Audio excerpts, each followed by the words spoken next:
କଳାହାଣ୍ଡିରେ ପୁଣି ଜନନୀ ଯନ୍ତ୍ରଣା। ଟ୍ରାକ୍ଟର ଉପରେ ଜନ୍ମ ନେଲା ଶିଶୁକନ୍ୟା। ରାସ୍ତା ନଥିବାରୁ ପହଞ୍ଚି ପାରିଲା ନାହିଁ ଆମ୍ବୁଲାନ୍ସ।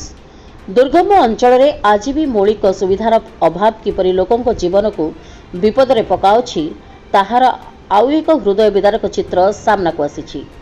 କଳାହାଣ୍ଡି ଜିଲ୍ଲା ଜୟପାଟନା ବ୍ଲକ ଅଁଳାଭଟା ଗ୍ରାମ ପଞ୍ଚାୟତର ଦାବିରିଘାଟି ଗାଁର ଗର୍ଭବତୀ ଉମିଲା ମାଝୀଙ୍କର ପ୍ରସବ ବେଦନା ଆରମ୍ଭ ହେବା ପରେ ପରିବାର ପକ୍ଷରୁ ଗତକାଲି ରାତି ପ୍ରାୟ 11:30 ସମୟରେ ଆମ୍ବୁଲାନ୍ସକୁ ଖବର ଦିଆଯାଇଥିଲା। ହେଲେ ଗାଁକୁ ପକ୍କା ରାସ୍ତା ନଥିବାରୁ ଆମ୍ବୁଲାନ୍ସ ଦାବିରିଘାଟି ପହଞ୍ଚି ପାରିନଥିଲା ଏବଂ ଚଚରାଗୁଡ଼ା ଗାଁରେ ଅପେକ୍ଷା କରିଥିଲା। ଏହାପରେ ପରିବାର ଓ ଗ୍ରାମବାସୀମାନେ ପ୍ରାୟ 10 କିଲୋମିଟର ଦୂର ଟ୍ରାକ୍ଟରରେ ପ୍ରସୂତିଙ୍କୁ ନେଉଥିବା ବେଳେ ରାସ୍ତା ମଝିରେ ହିଁ ଉମିଲା ଏକ ଶିଶୁକନ୍ୟାକୁ ଜନ୍ମ ଦେଇଥିଲେ। ପରେ ଚଚରାଗୁଡ଼ାରୁ ଆମ୍ବୁଲାନ୍ସ ସହାୟତାରେ ମା ଓ ନବଜାତ ଶିଶୁଙ୍କୁ ମୈଦଲପୁର ମେଡିକାଲକୁ ନିଆଯାଇଥିଲା। ତେବେ ପ୍ରସୂତିଙ୍କ ରକ୍ତଭାବ ଏବଂ ପ୍ରସୂତି ମ୍ୟାଲେରିଆରେ ଆକ୍ରାନ୍ତ ଥିବାରୁ ଉଭୟଙ୍କୁ ନବରଙ୍ଗପୁର ଜିଲ୍ଲା ମୁଖ୍ୟ ଚିକିତ୍ସାଳୟକୁ ସ୍ଥାନାନ୍ତର କରାଯାଇଛି।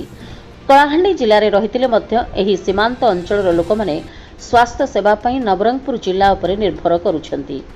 ଏହି ଘଟଣା ପୁଣି ଥରେ ଦୁର୍ଗମ ଅଞ୍ଚଳରେ ରାସ୍ତା ଓ ସ୍ୱାସ୍ଥ୍ୟ ସେବାର ଦୟନୀୟ ସ୍ଥିତିକୁ ସାମ୍ନାକୁ ଆଣିଛି। ତୁରନ୍ତ ପକ୍କା ରାସ୍ତା ନିର୍ମାଣ ଓ ଉନ୍ନତ ସ୍ୱାସ୍ଥ୍ୟ ସୁବିଧା ଯୋଗାଇବାକୁ ଗ୍ରାମବାସୀମାନେ ସରକାର ଓ ପ୍ରଶାସନଙ୍କ ନିକଟରେ ଦାବି କରିଛନ୍ତି। କଳାହାଣ୍ଡି ଜିଲ୍ଲା ଜୟପାଟନାରୁ ସମୀର କୁମାର ନାଗଙ୍କ ରିପୋର୍ଟ, ଜନ ଅଧିକାର ଲାଇଭ୍।